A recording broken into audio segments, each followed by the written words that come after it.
Welcome to the Cannacurio podcast, powered by Cannabis Media. I'm your host, Ed Keating, and on today's show, we're joined by Kevin Brooks, the CEO of Conception Nurseries. Hi, Kevin. Ed, thanks for having me. It's good to be here. Yeah, absolutely. Well, welcome. And just a little bit of background that I've learned is Conception holds the distinction of being the largest cannabis plant provider globally and is the sole provider of commercial scale multi-state tissue culture services within the cannabis sector. Unpack that. What does that mean? That's a mouthful. So look, Conception puts out more plants than any single company in the world that we're aware of. Now, to be fair, our plants are only 3.5, 4 inches big. So it is micro propagation. But when you think about the supply chain base, we're putting out more plants into the supply chain than any other company in cannabis, including the largest MSOs. Wow. So how did you decide, you know what? That's what I'm going to do. That's what I forget the Silicon Valley stuff. I'm going to go crank out a lot of plants. Like I'm curious as to sort of that origin journey story, because that's pretty unique. Yeah, the Silicon Valley story is a story in itself, but I ended up moving out to the Sacramento area after a couple of successful exits in tech. And I linked up with a guy who I went to college with, and he candidly sold me weed in college, and he stayed in the game his whole life. And I think, at this time, Colorado had just passed adult use. Oregon and Washington were right behind it, and figured it was just a matter of time before California had passed, adult use cannabis, recreational cannabis. And so I really wanted to understand the market better. And just growing up in a beach town, had always, consumed cannabis, had a relationship with cannabis, was, always very interested, excited for the industry. Yeah. This is 2015. It was still a very different world, and we had, the landscape was nothing like it is today. And I went out to lunch with Caleb Counts, who's the founder and CEO for Connected Cannabis, and this was well before Connected was established, and really tried to understand his business and the market and where things were going. And after a couple of great conversations, I stepped in as CEO. And at the time, it was just a couple of stores and a grow. And we ended up meeting up with Berner and signing the exclusive license for Cookies. At the time, Cookies was clothing, it was wrap, it was illicit, clone sales and flower sales, but nothing approaching the legal market. And so we were really the plant touching entity for all Cookies for many years. And there came a point where we had scaled Cookies across the state of California and opened up multiple shops, despite, every city that we went into not very happy about the name Cookies. And we were putting out, some of the most well-known, well-awarded, super premium price product in the state. And at one point, Berner, wanted to take the Cookies name and go much bigger with it. And I think Caleb and his partners wanted to start their own brand. And so I dissolved the Cookies relationship. And the next day we opened up as Connected Cannabis. We met up with the guys from Alien Labs, and I did the Alien Labs acquisition. And so it became Connected Cannabis and Alien Labs. Super premium brand, operating in multiple states, great group of guys, legacy operators, no fucking great weed. And have been able to take that on to the legal market. And I think, learned pretty quickly that there are really two broken parts of the supply chain, at least, having seen, cultivation at scale. On one hand, you have the technology, right? And the technology can be anything from dehumidification systems, HVAC systems, lighting, racking, fertigation, like you name it, right? None of this was designed for cannabis. It all existed in traditional agriculture. And it had to pivot into cannabis. So we were struggling to find AC dehumidification systems in 2015, 2016. And we were putting in equipment that was designed for other crops, but we had to kind of bastardize it, make it work for our needs. And we made it work, but it wasn't ideal. Right? And that was across the supply chain. POS systems weren't made for cannabis. Retail, distribution software wasn't designed for cannabis, right? So it occurred to me that the technology would catch up very quickly. And that was one big part of the supply chain. And it's true, right? For anyone who's been to MJ BizCon over the last 10 years, like the number of manufacturing equipment and lighting and racking and all that stuff, it's thousands of companies are all competing for a very crowded shelf space. The part of the supply chain that was not easily fixed was the plant itself. So you have to understand that, like, I don't know, every tomato you've ever eaten, any fruit or vegetable you've ever eaten has been studied for likely 50 or 100 years and optimized for different environments. All right, like bananas is the one that I know where like pretty much now there's like one kind of banana that serves all of North America. Like we used to have all these varieties. I think it's down to one if I read the article correctly. That's right. So I don't think I hope cannabis never goes the way of the banana. But you look at grapes, for example, and wine. Those vineyards, those wines, those grapes have been studied for agronomic traits. Some traits are larger yield. Some traits are, more consistency or drought tolerance or disease resistance, right? And so cannabis, we just never had the financial backing and the regulatory landscape where real institutional companies could study that. And as a result, what we get is what we have is very inconsistent deliverables. We have plants that are given the same name that are completely different, and no one knows who owns what. We have plants that maybe grow well in one environment and don't grow well in others, right? And so it became clear that somebody needed to own this part of the supply chain. And the only way that you could get a clean, consistent, healthy, vigorous plant that's genetically identical every single time is through tissue culture. And so that's what brought me to launch Conception in 2018. Wow.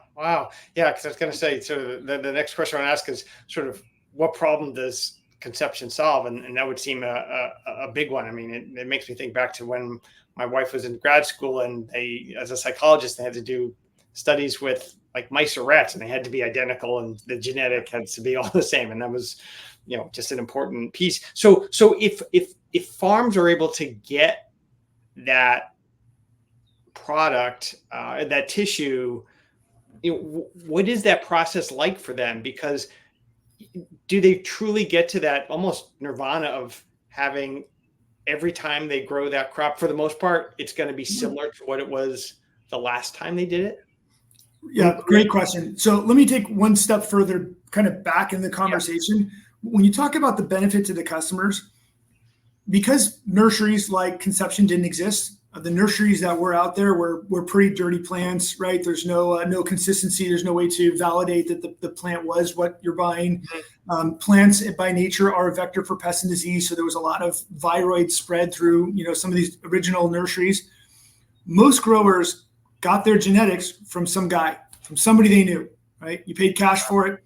And because you couldn't go back to that guy every time, you have to keep your plants in-house, right? You have to keep them in your own in-house nursery or mother room. Right? When you look at your business of growing, your mother room is your main source of pests and pathogens, which essentially means it's a single biggest risk to your business. You're not going to have a grower on your show that's not going to say, hey, we had a near, farm ending disaster with a viroid or mites or something. They've all had rooms wiped out, harvests wiped out, and had to fight these, right? So it's a tremendous risk to your business. It's exceptionally expensive.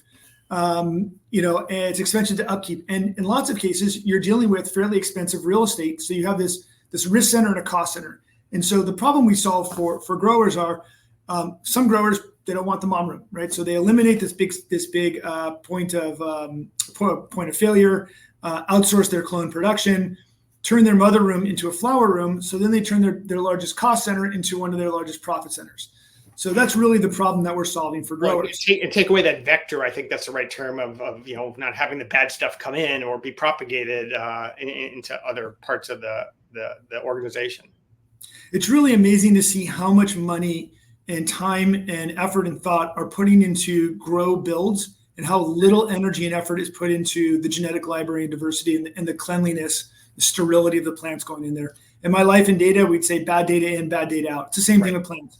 If you have a mother plant who's been has some kind of HLVD or some other systemic issue with it, or has been hit with something, right, or is just old and has been cut on and replaced and not revitalized, it will underproduce one that comes directly out of Gen Zero tissue culture. So to answer your question around what do growers get from us, we essentially, not only are we the largest producer of cannabis plants in the world, but we're the only ones in the world that will guarantee they are pest and disease free, and they're delivered in these hermetically sealed packs directly from our lab.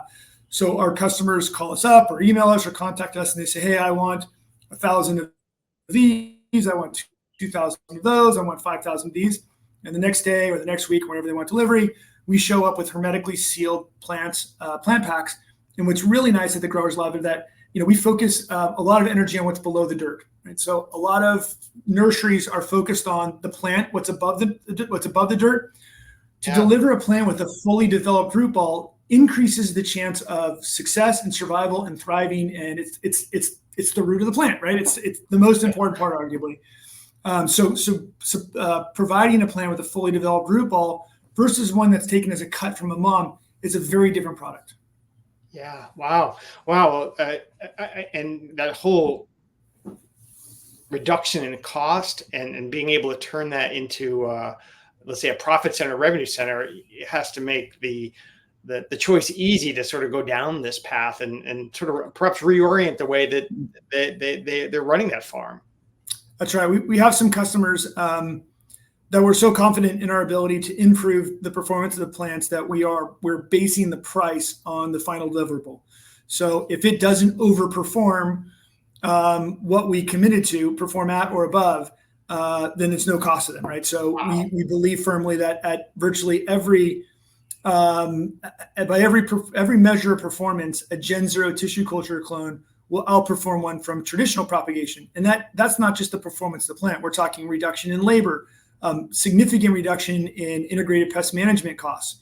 So you don't need to spend as much money fighting pests if you have Gen 0 tissue culture clones with no pests. So across the board, A's to B's ratio, yield, consistency.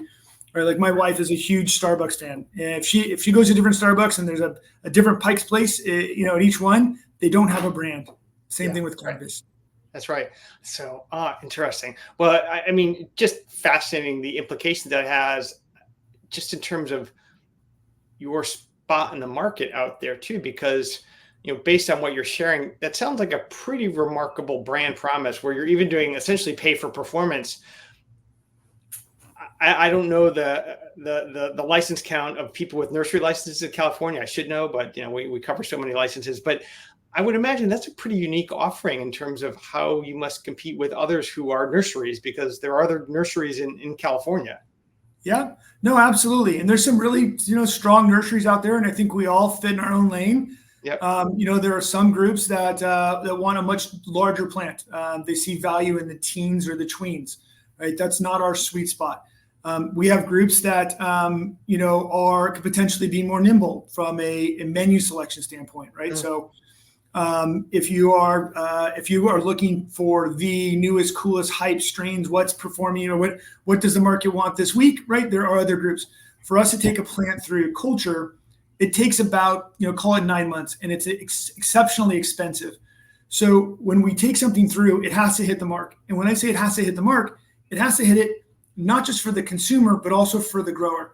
So we spend a lot of time on the front end running performance trials so that we can go to the grower and say, hey, we have the data behind this cultivar, right? It hits this yield, it's this THC, here's the COAs, here's the terp profile. Like, we know it can perform at this scale, but it's also backed by a known breeder. It has the bag appeal that the consumer wants. And so we can check kind of both boxes, where I don't know of a lot of groups that will take the time to do both.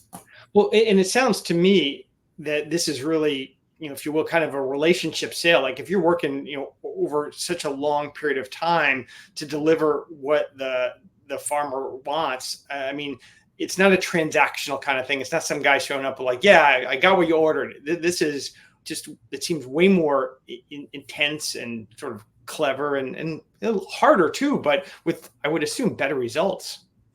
Yeah, we spend, the way we kind of think about our budget is for every dollar we spend on sales, we spend $2 on customer success and $3 on R&D. And the thought process behind that is sales are sales, and that's great. You need to be in front of the market, you need in front of your customers.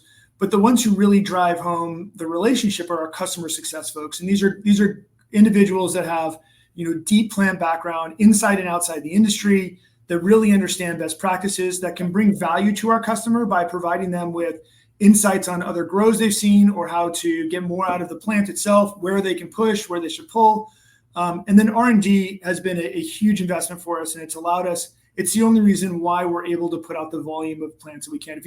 If you look at our facility, our Sacramento facility is 20,000 square feet, for example, and we can push out, call it 700,000 plants in a month. Right? If you were to do that in any other environment, it would take north of 20 acres, right, to put out 700,000 plants in a month. Yes, and the only reason we're able to do that is through advancements in science. We don't work our people harder; we work the plant smarter. So that's kind of how we think about the business in the future. But we think that the future will be, high volume, low cost, very developed root balls. Clean, guaranteed clean, healthy, true to type, performance tested plants. Now you touched on this a little bit before, and we spoke about this earlier. Some customers are sort of chasing the most exciting thing, the flashy thing, the now, versus wanting specific agronomic traits. Do both those people benefit from working with Conception, or is it more the folks who have the agronomic traits profile, if you will, and what they're looking for? Yeah, that's a great question. We have a handful of like exceptionally talented boutique growers, and we're happy to have them. We support them. Our model, though, is really built for the large scale commercial grower. Yeah. The groups that can plan and are interested in planning, call it 9 months, 6 months, 12 months in advance. And so I think our true model where we shine the best are with larger commercial grows who tend to go with cultivars that they know perform in their environment and they have predictability. They need to know the plants are going to sell, right? First and foremost, they don't want to grow things that don't sell. But I think second, they want to know that the plants perform consistently and they can put out budgets and pro formas and they've got their menu planning. Here's what's coming out in the fall. Here's what's coming out in the summer. Yeah. And so that is a big part of support that we give for our customers. No, it makes sense. It's sort of like betting on those people that are kind of playing the long game and thinking ahead and not just tomorrow, but well beyond. Now, one of the other interesting topics I want to discuss is the notion of breeders' rights and the future of genetics. Like I've seen a little bit on this in terms of sort of the intellectual property of who owns brands and strains, and is it something that somebody's going to try and patent or whatnot? Do you start to get into the like the Conagra or Monsanto in seeds? Where you see that in farms in the Midwest, like you can't harvest seed. So what's going on in that area? Could you help us understand? Yeah, I mean, look, I think that there are a few really bad actors in this space that are trying to corner, that are going for the patent troll angle. I think it's real, and I think that it would be naive to say that that's not happening in the space. The way we think about breeders' rights is, look, these breeders, these individuals who put out these cultivars that have been around for forever, they're artists, and we look at them like artists. And it's our duty to compensate them for their art, even though we're under no obligation to do so. We have many breeders that, look, I can get in a car. You and I can fly down to San Diego and get in a car and stop at all the different farms that we know and visit all the different nurseries and buy, whatever plants we want. And then we can open up a farm and we can sell them, or we can open up a nursery and we can sell them and get away with it. And there's nothing anyone can do about it. Mm-hmm. And that's what's happening. And it's absolutely bullshit. We take this position that every breeder should be compensated for their plants, for their artwork. Yep. It spurs innovation. It fosters great relationships. It encourages them to put out more plants, right? And then all of a sudden they start sending customers to us because customers want the original breed. They want the cut from the breeder. And if we can't track down the original breeder, we tend to find whoever has kept that cultivar the longest. So the caretaker. Yeah. We make sure that they're compensated for, taking care of this cultivar. That's great. It's like a very holistic, systemic, industry-wide view of sort of your role in the industry and in supporting the industry. It's obviously not just a commercial thing to just make money. I mean, you're really hitting it from almost all angles. Yeah. We try to do the right thing. Yeah. Now, what about this notion, this concept that you guys talk about of cannabis 2.0, moving from full integration to specialization? What does that mean? How does that play out for you and or your customers? Yeah, it's funny. I was asked on some panel, what do you see as the future of cannabis? Where is this going? Yeah. What's your prediction? And my prediction was that there will be this shift away from full vertical integration into specialization. It's unfortunate that the industry has put so much pressure on companies to be fully own their full supply chain. Yeah. It's almost like you already tie the company's hand behind their back with high taxes and regulatory challenges and all the challenges that we face, difficult banking that we face in the cannabis industry. But then to expect that company to also do every piece of the supply chain flawlessly it's absurd, and it's a recipe for disaster. And if you look at traditional agriculture or other industries where they have banking, they have traditional capital, they can hire people, they can ship product across state lines, right? Any other industry out there, they've realized that it very much is stay in your lane. Focus on what you do really well. And so I do think, and we're starting to see this higher emphasis on specialization. We know of a lot of the MSOs and a lot of large companies who've tried tissue culturing. It is incredibly difficult to do at scale. And so I think, the future will be on finding companies that specialize in different parts of supply chain and working with them rather than try to do it yourself. Yeah, sort of goes all the way back to Adam Smith, Wealth of Nations, 1776, sort of the invisible hand of the market and breaking up those pieces of labor so that it gets done more efficiently and effectively. So can't fight the market. Some of the biggest mistakes I made in my previous life was just trying to do too much. And I'll tell you, you probably see it. In this industry, there are a lot of shiny objects, and staying focused on doing one thing really well, that's kind of been our motto and our focus. So, yeah, no, it's true. It sort of leads to my next question, because we talk a lot about staying in our swim lane. Like, we focus on licenses. There's a lot of other cool stuff out there that we could go chase down. You could go get all this other data, but it doesn't really tie to a license or a licensed business. We tend to just ignore it. But I did want to ask is, how does your team use a tool like cannabis media in terms of like reaching the market or understanding the market? Maybe it's more for research. Yeah, that's a great question. We have a business intelligence team internally. Part of their job is to work on internal KPIs to make sure that we're hitting our mark. But also part of that is trying to synthesize data to read the tea leaves to find out, what does the market want? What is the market going? What are the trends of the future look like? What markets do we want to be in? Which markets should we stay away from? That's how we would essentially use it. Excellent. Well, yeah, it's sort of your talk about the vertical integration. Some states don't require the verticalization. Like, I'm in Connecticut, and when they launched their medical program, they broke it apart a little bit. They licensed for growers, manufacturers. So you did, two parts of the stack, and then the stores were separate. And but other states like Florida, you have to own everything, and it does get. I think it's challenging. To your well-made point that not everybody can be an expert at everything, and letting people come in where they can do the most good work makes a lot more sense. 100%. Completely agree. Now, from where you are, do you think the industry has hit bottom yet?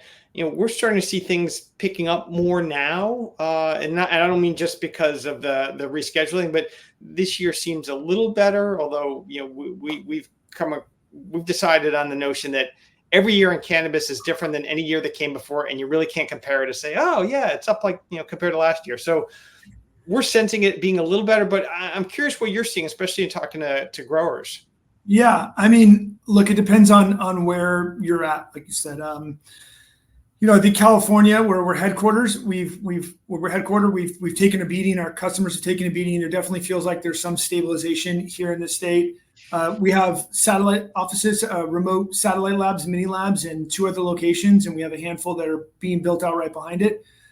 Those markets tend to feel a little bit different, but I really think it's really has to do with where you're at from a legalization standpoint and what the regulatory landscape of your state looks like as well. I keep my fingers crossed that rescheduling, goes through. I'm hopefully optimistic, but I'm not holding my breath. I've seen too many weird pivots in this industry that I've learned to just not count on anything until it actually happens. So yeah, I'm hopeful. Yeah. I was going to say that is true. I mean, we've been at it, it sounds like you, since 2015, and it's been a really long decade. I mean, it's and the pivots, changes, and things that made sense years ago that don't make sense now. It's just sort of amazing. I mean, it's like the fun of being in a new industry, I guess. Now, looking forward, we talked a little bit about rescheduling. Are there any other trends that you're seeing or things that we should be looking out for, maybe in your space or in other adjacent spaces in the industry? Gosh, any trends? Off the top of my head, I don't have anything that stands out as exceptionally interesting. I think I just got back from Cannabis a few months ago, and it's interesting to see all the West Coast genetics kind of make their way around the world. And they bring with them all the problems of the West Coast genetics. So I think, nationally, internationally, the challenges that we've seen in some of the more mature states like California, Colorado, we're going to see those, around the world and around the U.S. And as New Jersey opens up and some of these other large markets, I hope New York can get their act together here soon. But that's a whole other conversation. Well, it is. I mean, I was going to say, in terms of what we're looking at are sort of all these markets that are moving now. Like, we see that Delaware is going to, sort of speed up their pace a bit, where they're going to do dual licensing. Ohio's like, you know what, we can move this ahead. Let's get people going in June. Minnesota seems to be picking up the pace. So I think there's definitely a lot of forward momentum, and it may be a while before there's an actual license for cannabis media to track, but it does start early. And we found that as those markets come online, some of those early ancillary companies can start working with them and helping them with build outs or security or software, et cetera. So I think, 2024 is definitely looking like things are heading in a better direction than we saw in 2022 and 2023, or at least I hope so. I don't know if it could get much worse. that is true. I mean, but like every time I think we hit rock bottom as an industry, there seems to be another one. So hopeful, optimistic. Yeah, let's hope that we found the bottom. We're coming up the other side of the valley. That's the thing. Like, we hit bottom. Yeah, we did, but we don't know how long we're going to be down here for. So, right. But I'm hoping we're clawing our way back up. So, Kevin, I want to thank you so much for joining us today and telling us all about Conception Nurseries. I learned a lot today, and I appreciate your time and expertise. I appreciate being on here. Thank you for hosting and for having me, and look forward to speaking again. Excellent.